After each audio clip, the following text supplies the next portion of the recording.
And I also saw you pull up on your motorcycle. I was watching Will Smith's interview. I was just like, wow, this is cool. Most people understand spirituality as some kind of a disability. It's not a disability, it is the greatest empowerment. How do you see dance fitting in this spiritual space? I think it's a fundamental responsibility because when you have the power to influence other people's lives, you must ensure that the influence is very positive. We come from a culture where all our gods dance. It's the exuberance of life, finding expression is dance. Well, thank you so much for your time. It is a pleasure to be able to speak with you.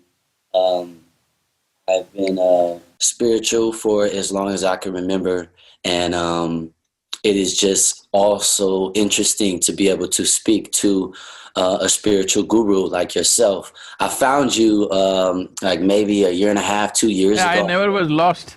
I never was lost. How could you find me?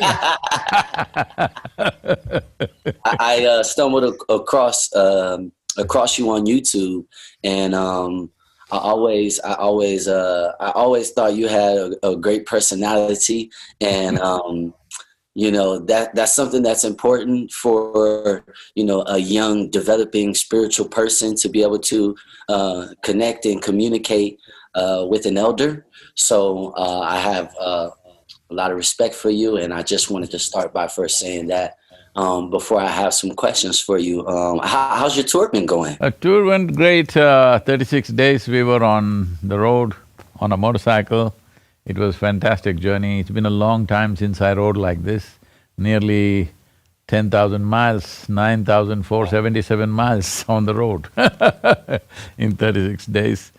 So it's been a very long time since I rode like this, and above all, meeting all the Native American nations, traveling to them, meeting them.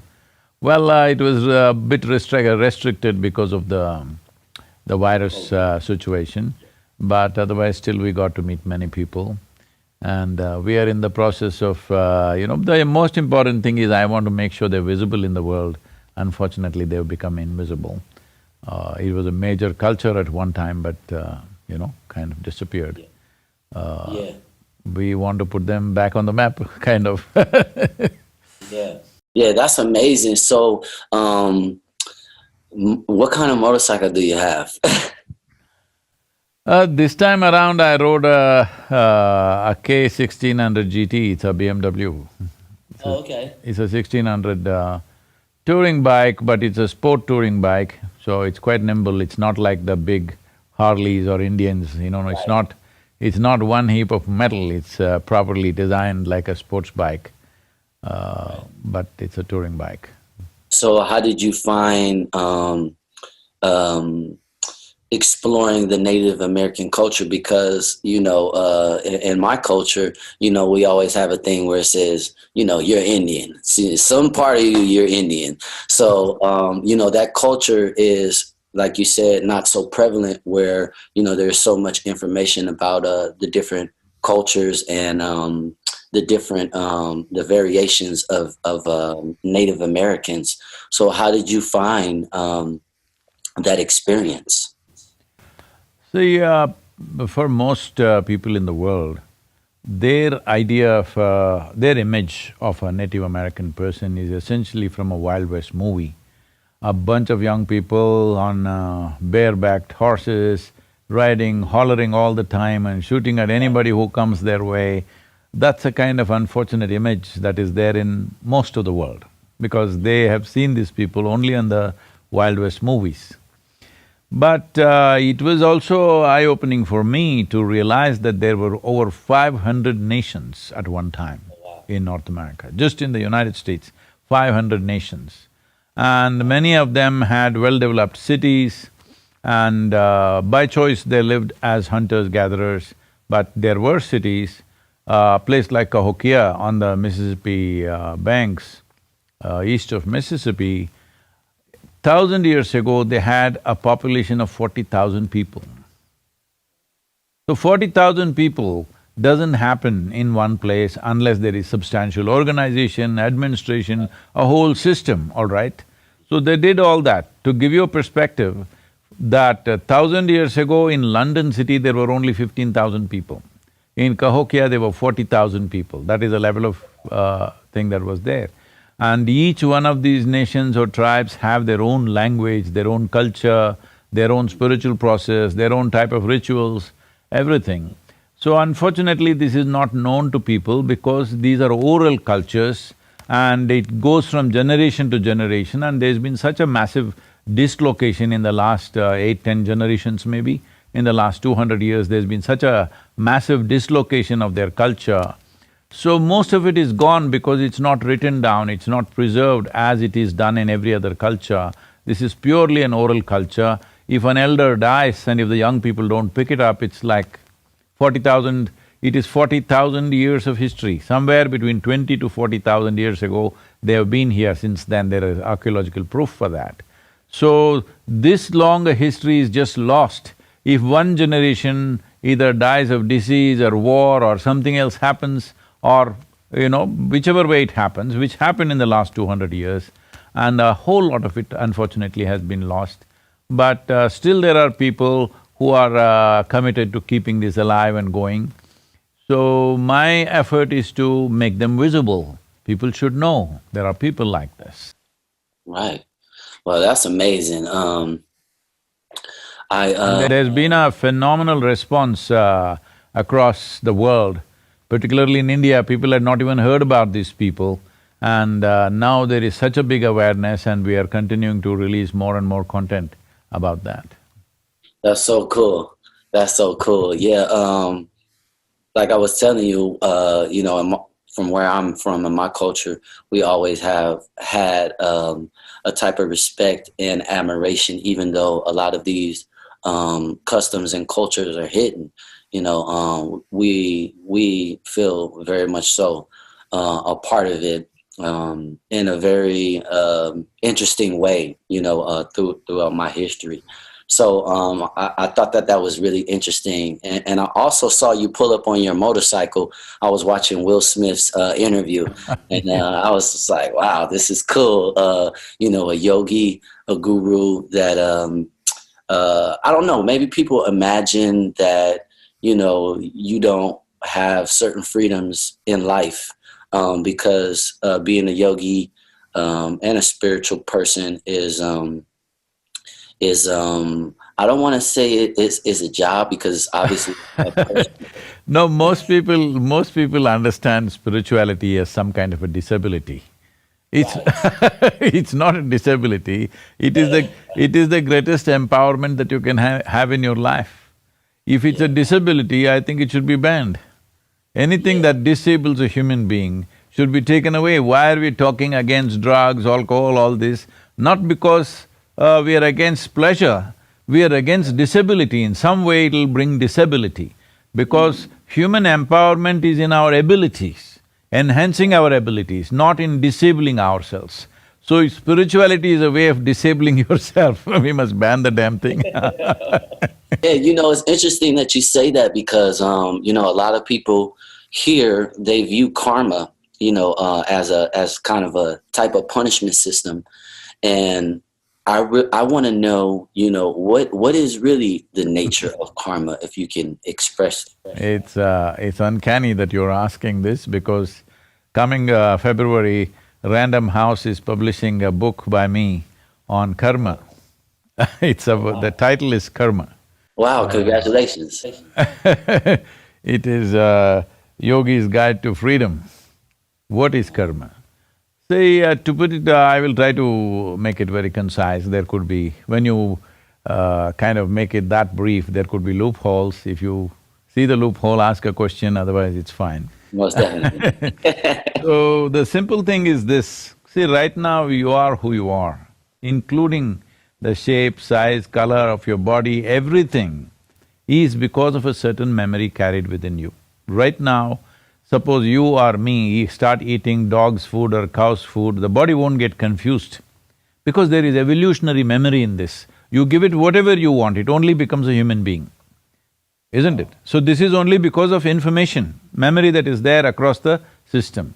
Now, if you eat my food, you will get enslaved to me, that's a different matter. okay? I'm a good cook, I'm just threatening you. What you eat? So, if you eat my kind of food, you will not become an Indian, you will still remain an African-American person because there is genetic memory in you, all right? Similarly, there is genetic memory, there is karmic memory, there is conscious and unconscious memories, there is articulate and inarticulate levels of memories. Like this, there are various levels of memory stored within us. Right now, what you call as myself, even the way you sit and stand is because of memory. People think all these things won't work. See, when they're 18, they think they don't want to have anything to do with their parents. You watch them when they're 45, 50, you will walk like your father, you will sit and stand like your father, you even begin to speak like him, you know. Because the genetic memory is inside playing its own this thing. So all this memory makes you who you are. So now the question is, will you use all this memory as a stepping stone for a new possibility, or will you get trapped in this memory? If you get trapped in this memory, then we say, ayo karma. If you stand upon this memory and reach out for a new possibility, then we call this liberation or a liberating process. So this choice everybody has.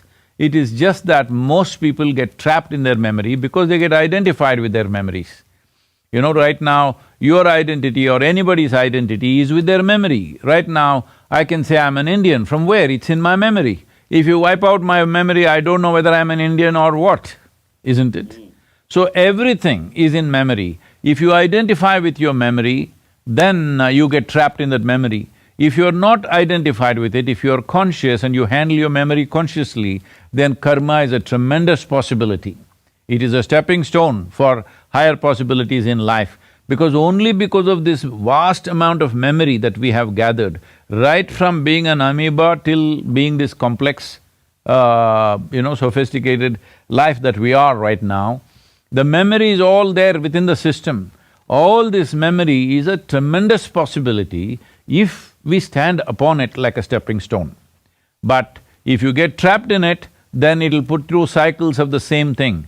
So in India, always it's like this, like in the Indian villages, if you meet somebody, they won't ask you, how are you doing, good morning, all this.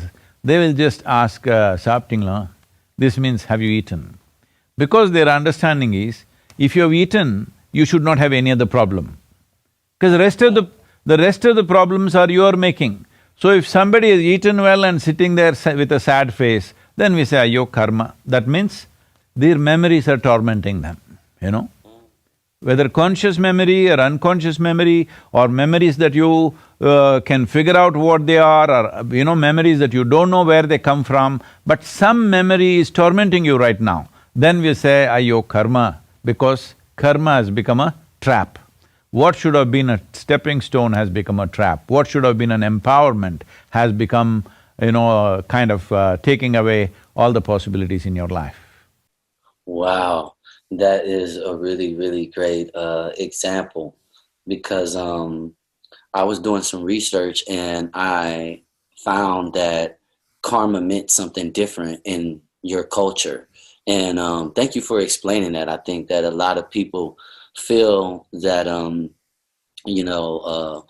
the old saying, you reap what you sow, and it's kind of that same concept, but you definitely dived in to make clarity for me, because on my journey, on my spiritual journey, I found that when I have experienced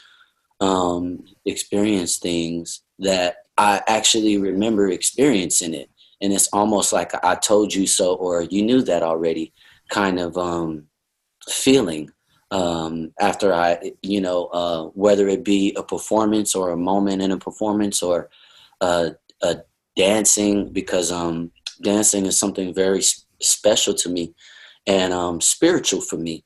And I wanted to know, how do you see dance fitting in this spiritual space?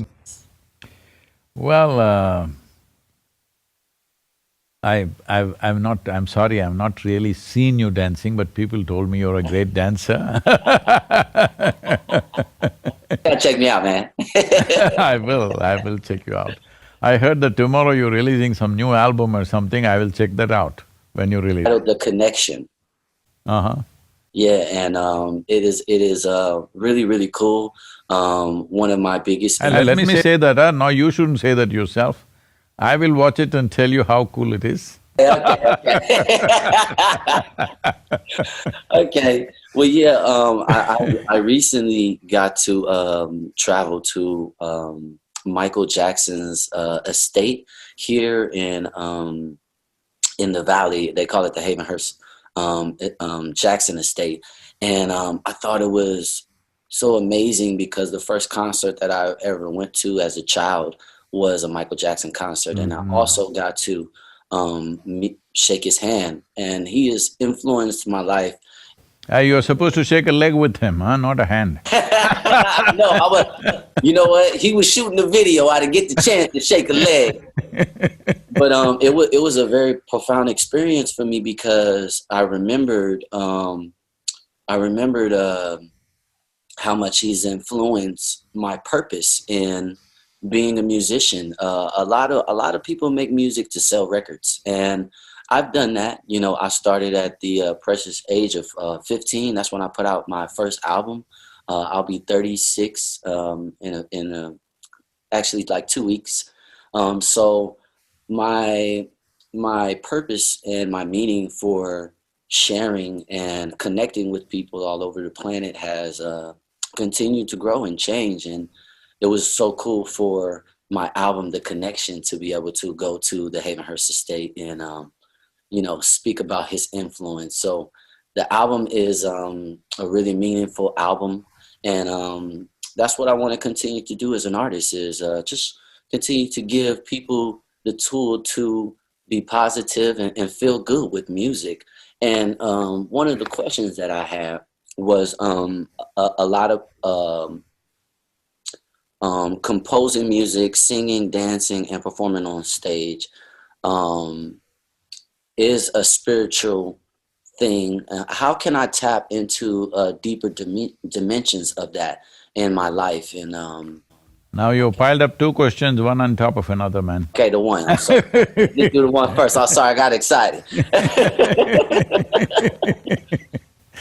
Now, see, Michael Jackson had the power to inspire a whole generation of people. What he did was so unique and eye-catching. Anywhere in the world, I'm telling you, in the remotest part of India, in some village where there is nothing, they know Michael Jackson. I mean, that's a level of inspiration. He brought in a whole lot of youth dancing like him in India in imitation of him. So that was a powerful possibility, but I'm sorry if I say something that hurts anybody, but I feel his life could have been, he could have made this into really transforming the world in some way. But unfortunately, I feel no proper guidance around him, no proper advisors, and all commercial people. I think it went waste, because just 5 days ago I was at the Elvis Presley's museum in Memphis. As a part of the journey, when we were coming back, we stopped at Memphis. Also went to Martin Luther King's, that place where the assassination happened. So when I was at Elvis' place also, that's what I thought. He also, for 2 decades, he dominated the music scene, inspired a whole generation of people. But his own life became a total mess because there is no proper guidance, there is no balance. There is genius, but there is no balance. So, this is a sad story that's happened to a whole lot of great talent in the world, particularly in America, because people grow up on all the wrong things at a very early age. When I say wrong things, there is chemical influence, there is alcohol, there is all kinds of distractions, that we must understand this always, that our intelligence, our competence, our genius, all these things are important. But for all of them to find expression in the world, the most fundamental thing is balance. Now you're a dancer, you ask what is the significance of dance. You can be as good a dancer as you are, but if there is no stable platform, you're not going to dance, isn't it? This is all life is. Whatever our dance is, whether we're going to dance on stage or in the office or wherever, in whichever form our dance finds expression, in the world, the most important thing is a stable platform within ourselves, a balance. If this balance is missing, all talent, all competence, all genius, all… whatever exuberant things you have will go waste. So, both these personalities, one that you mentioned, Michael Jackson and also Elvis Presley, are a classic example of this lack of balance when there is such a massive talent that you are capable of influencing an entire generation, not in one country, across the world. When you have that, this could have been used to really create a new generation of people, new sort of planet actually. You can do this, you had the power to do that. It is just the lack of balance. So I'm saying, Omarion, you better dance your way as well as you can. Whatever it is, maybe it is not like everybody can be a Michael Jackson or we don't have to imitate that, but a new possibility in that sphere because music and dance has such a significant influence on the youth. But bringing balance to yourself and bringing balance to everybody who gets in touch with you, these millions of youth who get in touch with you, I think is a fundamental responsibility because when you have the power to influence other people's lives, you must ensure that the influence is very positive and it is towards their well-being, never against their well-being. So having said that, you asked about dance, what's the significance of dance? Woo! Come on now. Come on now. That's the truth. I'm sorry, but I had to just… balance. This is so important. This is so important. So, in terms of dance, see, I must tell you this, we come from a culture where all our gods dance. Everywhere else, God is a serious guy, a very serious guy. But in India, if he doesn't dance, we won't treat him as a god. All Indian gods, male and female, always dance. Because if they can't dance, he can't be God. Because dance essentially means that life is happening at… See, dancing in a particular style is a different matter. If you do not know this, my daughter is a full-time classical dancer, Indian classical dancer. I took her off education and put her into this because it meant so much to us that, what is dance is not just entertainment. So if you're doing a particular style of dance, it's one thing. Otherwise, even a child will get up and dance when it feels exuberant. It's the exuberance of life, finding expression is dance. When body cannot keep quiet, it wants to do something exuberant, it will dance. Well, you guys might have evolved your own kind of styles and I don't know, you slide on the… Do you do all that like Michael Jackson was doing? Those are all, what do you say, many methods of doing it. But essentially, it's the exuberance of the physical self that the best way the body can express itself is dance. The highest way the body can express itself is dance actually, because that is the highest level of exuberance it finds. So, for this also balance is most important. If you want to dance well, the most important thing is balance. But most people dance only when they're drunk.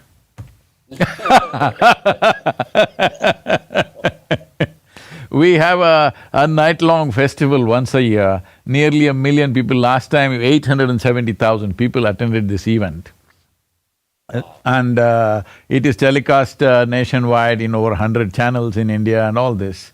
But full night, from evening 6 to morning 6, no alcohol, no drug, none of these things are, anywhere come near us. But entire night, the whole crowd will sing and dance, okay? Wow, I have to see this. I have to It's see something this. you must come and see. Yes, I'll ask them to send you some videos. Yes, I have to experience this. Wow, that's amazing. See, without the exuberance of… when your emotion becomes exuberant, maybe you will sing. I'm not saying a practiced singer or a professional singer. When emotion becomes exuberant, people want to sing, even those who don't know anything to sing, they will also do something, at least they will hum. When the physical self becomes very exuberant, it naturally dances. That's how it should be. Well, styles of dancing and other things are a different matter, there are culture in it, there is various aspects to it. But essentially, dance is an outpouring of one's life's exuberance, life energy is exuberant. So, we don't consider somebody divine or godly unless their life energies are exuberant and overflowing. Right. Wow, that is so cool. Wow, thank you for that. Wow, that's amazing. So I wanna ask about meditation. I find that meditation has really helped me explore life and quiet, the noise, and also Om being the first two letters of my name, feeling connected to the Om. It's really brought me a lot of peace. I understand that this is an ancient practice, and a lot of people think that they don't have enough time to meditate, because they have busy schedules. But I have a busy schedule, so I always find time to meditate. What is the importance of creative people bringing meditativeness into their daily lives, in your words? See, the English word meditation causes lots of confusion because different people do different things and say it's meditation. If it's in Indian languages, for every aspect there is a specific word describing that, okay? So we don't have that in English language. So let's put it this way, essentially, if you become meditative, see, this is what happens in various practices we teach. If you sit here, your body is here, your mind is there, you are little away from it. That means there is a little space between you and the body, there is a little space between you and the mind. There are only two kinds of sufferings and disturbances in human life: physical suffering and mental suffering. Do you know any other kind of suffering? No. No, these are only two things. So if there is a little space between you and your body and you and your mind, once there is a space, this is the end of suffering. So once there is no fear of suffering, only when there is no fear of suffering, will you walk your life full stride. Otherwise, every step is a half a step, because what will happen is always holding human beings back. If you have an assurance, whatever happens, this is how I will be, if you have this assurance, you would walk your life full stride. So if you want to explore anything fully, in depth, if you want to touch profound dimensions of your life and in turn profound dimensions of activity or impactful activity that you create, see, because in our life there are only two things. When it comes to our experience, profoundness of experience is what we are looking for. When it comes to activity, the impactfulness of our activity is all we are looking for. There's really nothing else. You can say it in so many different ways, but this is all it is: profoundness of experience, impactfulness of activity, that's all there is to our lives. So, if activity has to be impactful, it's very important our experience has to be profound. Otherwise, it'll be just little, seasonal impacts may be there, flaky stuff, it'll come and go. That's not the point. If you really want to have impact over people, the most important thing is your experience of life must be profound. At least in that one dimension, it must be profound. Only then you can really cause impact. So investing in that direction, is it waste of time? It's a silly idea to think it's a waste of time. Everybody must invest time to make the experience of life very profound. If you want to make it profound in an unbridled way, the fear of suffering should go. Fear of suffering will go only when you have a little distance between you and body, between you and mind. For this, there is a simple process. For yourself and all your people, you can promote this, it's free of cost, it's available to everybody. It's called Isha Kriya, ISHA Kriya. It's available, Isha Kriya. I'm about to write this down. Go ahead. Yeah, it's available for everyone. Right now, millions of people around the world are practicing it. It's a simple process that everybody can do. I'm sorry? ISHA, Isha. Okay. Kriya, Kriya. Okay. Yes. This is a simple thing that you can do to bring little distance between yourself and your instruments of work on this planet. The only way you can do anything in this world is because you have a body and you have a mind. If you lose any one of them, you can't do it, all right? Right. People are trying to lose it every Saturday evening, they think they're living, but actually they're trying to lose their body and their mind. Yes. Yes. The reason why they're trying to lose it is, 5 days of the week they've suffered their mind. 2 days they want to drown it in alcohol and preserve it for future. Wow. If you were not suffering your mind, you wouldn't want to intoxicate it, right? Right. Yeah, that's true. If you were really enjoying the nature of your mind, would you want to slow it down? Would you want to turn it off? Everybody is talking about turning off the mind. Why is it such a torture? Because you've not learned to use it. Because the nature of the mind is like this. If I ask you, do you want a sharp mind or a blunt mind, what is your choice? Sharp. Sharp. So Sharp. if I give you a very sharp knife, and if you do not know how to hold it, if you hold the blade side of it, the harder you hold it, the more you will hurt, right? So because you don't know how to handle it, you want to slow it down, you want to put it off, somebody wants to completely destroy it, because you did not learn how to handle it. Because to bring a human being to this level of cerebral capability, it took millions of years of evolution, and now human beings are suffering their evolution, unfortunately. They want to live like grasshoppers. Wow. Wow. Woo! So I'm definitely gonna check out this, and let me make sure I'm saying it right. Ishi Isha. Isha. I-S-H-A, Isha. I-S-H-A Uh-huh. K-R-I-Y-A. Okay. Yeah, thank you for that. Because you're Omarion, there is also Ammeri, it is not to be said as Om, it is Am.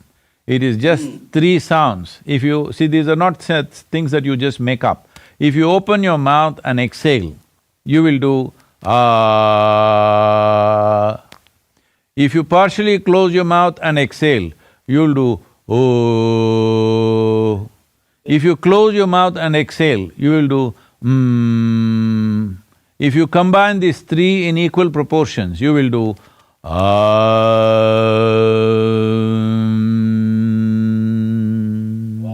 okay.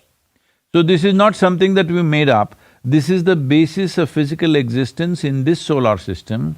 Now, we've been saying this forever, for thousands of years, but people were debating it. Now, students from the University of Sheffield measured the reverberations around the sun, and they found the sun is constantly throwing out reverberations, which is Am. Wow. Wow. That's amazing. Wow. Wow, thank you so much for this. I just have a few more questions. And one of my question was, how do you think that the young people can focus on their growth and well-being rather than, these momentary topics like, Birkin bags or buying material things? How can young people focus on their well-being? See, when we say young people, we are trying to address them as a separate unit in the cultural milieu of a particular society. It will not work like that. Suddenly you cannot say young people must fix themselves when the older generation has not fixed themselves, all right? Okay. I'm saying, see, it is like this. I'm just saying this is an example, this is not my opinion. For example, some time ago in this country, there was prohibition, all right? Nobody drinks alcohol. That was the intention. For whatever reasons, they had done that. Now people started drinking and making illegal stuff, moonshining and bootlegging. We are in Tennessee, this was the center of those things quite a bit at one time. So, then people started drinking, they made it legal. They made it legal not because it's a good thing. They made it legal because anyway the government could not control the production and sale of alcohol. So they thought it's better to tax it and make money at least, all right? So they made it legal. Now everybody started smoking weed. Now they made it legal, not because they think it's a good thing, simply because they're not able to control it. In every backyard they're growing it and they're using it. So what is the point? Better make money out of it at least. So how long do you think it'll take for us to make cocaine legal, meth legal? It'll all happen. Wow. Yes, if it becomes widespread, everybody is using it, if it becomes like that, government may to make it legal, because people in the government also may be using it, they've admitted sometimes. I'm saying. Yeah. So essentially, if you… at that time it was, let's say in 2 generations ago, after your 18th birthday you had your first drink. Yeah. Yeah. So if your father had it at 18, you thought you can have it at 15. Your son thinks he can have it at 12. Wow. All right? I'm saying because this is the nature of the next generation, they always want to be one step ahead. If your father was meditating, he started at 18, you would look at him and see and say, at 15, maybe you want to meditate. Yeah. Your son wants to meditate when he's 12.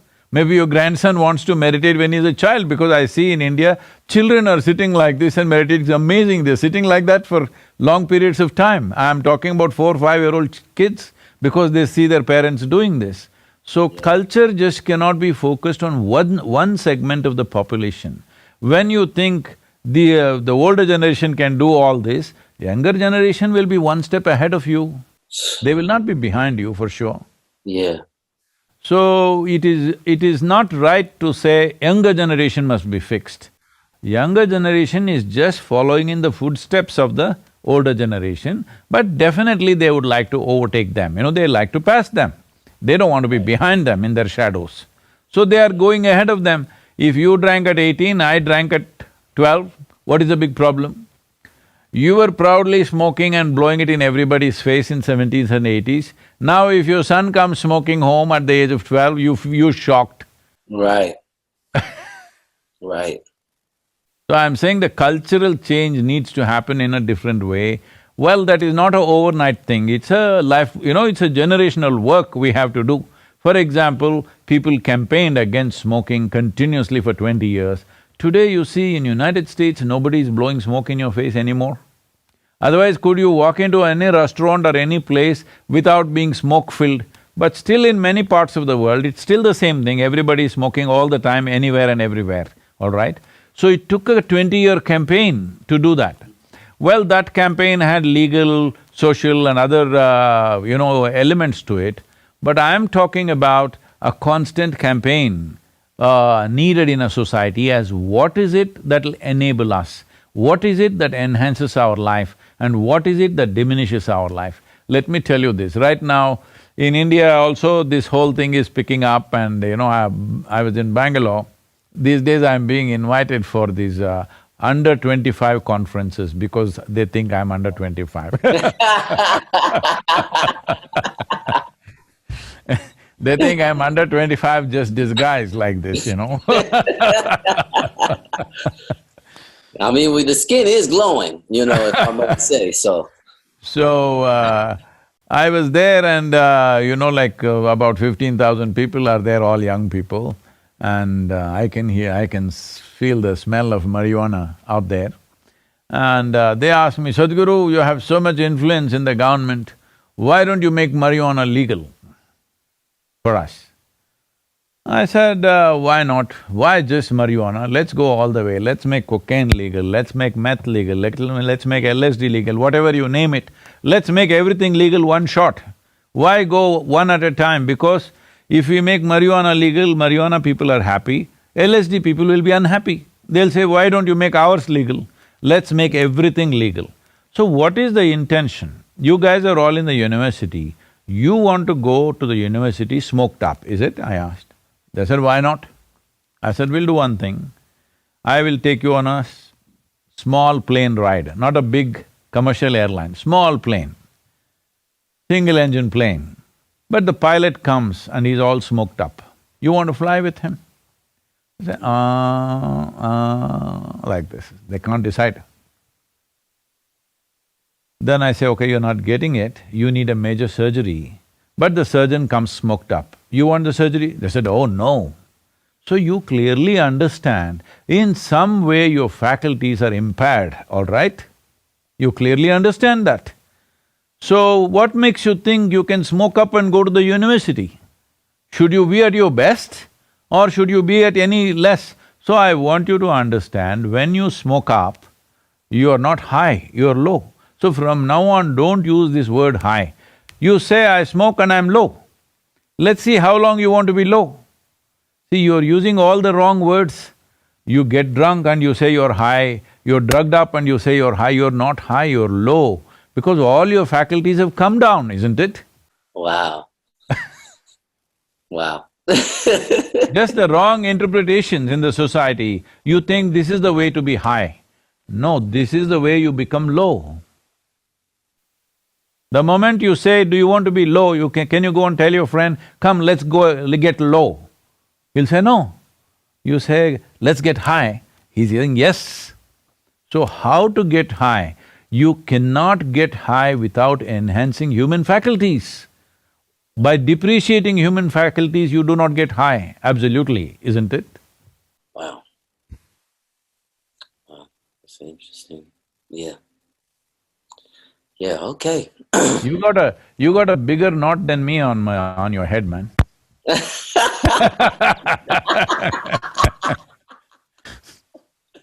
Yeah, you see, You throwing your dreadlocks around on the stage or what? of course. I'm like, hey.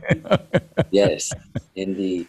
Okay, yeah. So what can young people in the music industry do to create the kind of music and the kind of life that is? Oh, I'm sorry, I asked that question. I wanted to ask how to inspire user focus. Okay, this is a question that I have. So because the country is so divided now more than ever, and people are finding ways to constantly segregate and divide themselves.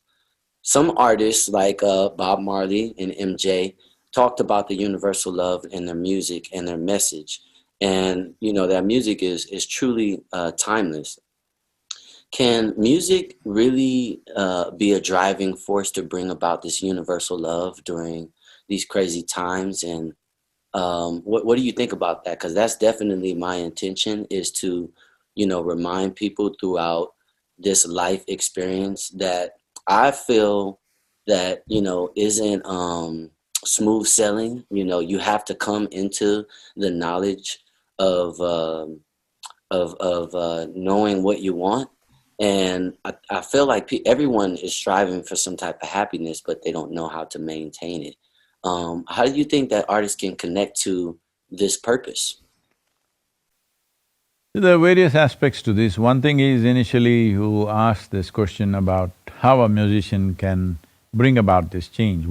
See, it's not necessary, don't even have a concept of a universal love or something, because if everybody on the streets start loving you, if the bugs in the tree start loving you, you'll have a little bit of problem, all right? Right.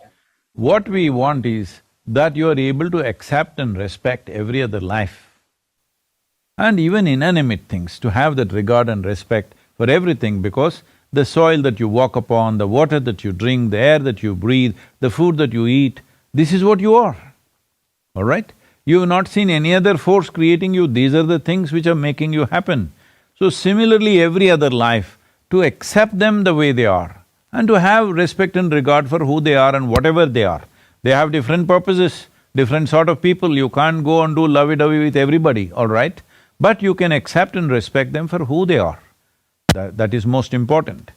So in terms of music, I must tell you my experience of music. I grew up in 60s, early 70s, where it's all rock and roll and like this. My parents were steeped in classical music. Indian classical music is something I'll ask Tina or Vinod to send something to you to listen, so that, you know, you just get an idea what I'm talking about. They are steeped in it, but, you know, we are rock and roll. Why I am saying this is, see, the Western music, the way it is, now you're in what, some rhythm, what? I like blues, but they said something about your music, what is this? R&B. R&B. Yeah, rhythm and blues, is it? Yes. I'm a B.B. King fan, okay? Okay. I know B.B. King. and Magic Slim. I gotta do some research on Magic Slim. So right now, this rhythm, when we were growing up, the rock and roll, though it is quite violent in its expression, Yeah. it gets your body moving. You know, you can't help it, your body rocks with it. So there is a certain type of music which moves your body, which does certain things to you, which brings out certain passions and certain ways of expression. I'm not trying to, I'm not somebody who judges anything in terms of moral values, I'm just saying this is what it does. But it once happened, I was riding, it was the university in Mysore city, I was just riding on my motorcycle and going. Suddenly I heard some very powerful, strange kind of sound that I'd never heard. It kind of got me in the gut, literally in the gut, it just pulled me there. I went there, it was a small amphitheater. This amphitheater is a place where, all the steps up and down, we ride our motorcycles up and down these steps, that's why we go there. But today some small concert is happening, just about 200 people or something like that is there. And I see some instrument, a strange instrument that I've never seen, some guys playing. And it just got me like that. I sat on my motorcycle and listened with tears welling up in my eyes. Then later on I checked out, this is a instrument called Rudra Veena. You can look it up. It plays very slowly. It's not any rhythm or anything. Like if he strums it once, he will wait for seconds. Dong, and they'll wait before the next one and the next one, like this it is. Very slow. It just got me by the gut. Till then, I never was willing to listen to classical music. But after this, not by choice, by compulsion, I listen to classical music. Now I am the source of conducting various classical music festivals in India because… Wow, that's cool. Because the impact it has on you is such that it makes you go still. It doesn't make you move. If you sit there with your eyes closed and listen, it just makes your body still. It will not let you move. So, you can create music towards a meditative purpose. I will ask him to send you a series of music, you listen to it and see how you can adapt it to your style of whatever. The basis of that, it's not that you have to play that kind of music, but you can use that basis to bring that. When people listen to you, yes, they need to dance, yes, they need to enjoy that. At the same time, they should also learn, because all movement comes from our stillness, all sound comes from silence. Without silence, there is no sound. Without stillness, there is no movement. If people do not know the power of stillness, they will always be compulsive. So all these things which taking youth down right now is their compulsiveness. And their compulsiveness is encouraged and celebrated by a whole lot of people. They think being compulsive is passionate. It's not passion, it is just compulsive. So, the entire process of, like you come from a community which has been in slavery at one time. What does slavery mean? Somebody compels you to do something that you don't like to do. So, whether the compulsion happened from outside or from within, me being happy or unhappy is decided by somebody else within me, is this not slavery? Because what happens within me, if you can decide, this is slavery, isn't it? When people decide what should happen around us, that itself is horrible slavery. When what happens within you is determined by just about anything around you, this is the worst kind of slavery. If you do not liberate populations from this slavery, or in other words, if people do not understand human experience blossoms from within us, not from around us. Unless they experience this, being joyful by our own nature, being blissful by our own nature will not happen. Unless that happens, the fear of suffering is what controls and rules the society. That is why everything else in the world, the biggest investment in the world is the gun and the bomb and the works, because fear is the basis of human control right now. Not our joy, not our sense, not our intelligence, not our love, but fear is the basis. If this has to go, the most important thing is Our experience should not be determined by anything else. What happens within me must happen because of me, not because of something else. Thank you so much, Sadhguru. And I really, really appreciate speaking with you. I'm actually writing a book now as well, and it is my experience, in the music industry, and also this spiritual journey that I've embarked on. And it would just be an honor, those bits that you spoke about in reference to dance and what that means, to the body and freeing itself. If I could get like, a foreword or a quote from you, that would I'll do be that. amazing. I'll If do that you, for you, and also I'll ask them to send you the karma book, because the first question you asked is about karma. yes, yes, thank you so much. And I will definitely see what is that, tomorrow's launching, is it? What do you call that? Is the Oh, launch? the connection, the Yeah, music. is it, you releasing it tomorrow, okay. Yes, yes, I'm So, releasing where does that. it go? It goes on YouTube, it goes where?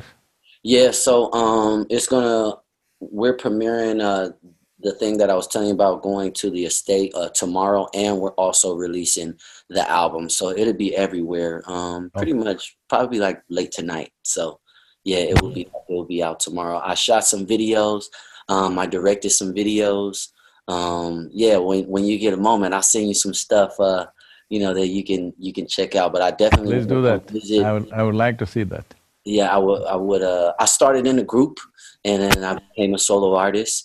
And yeah, I would like to just share some things with you, and keep in contact with you. And Yes. maybe, when I get a moment to come fly out there and check out that ceremony.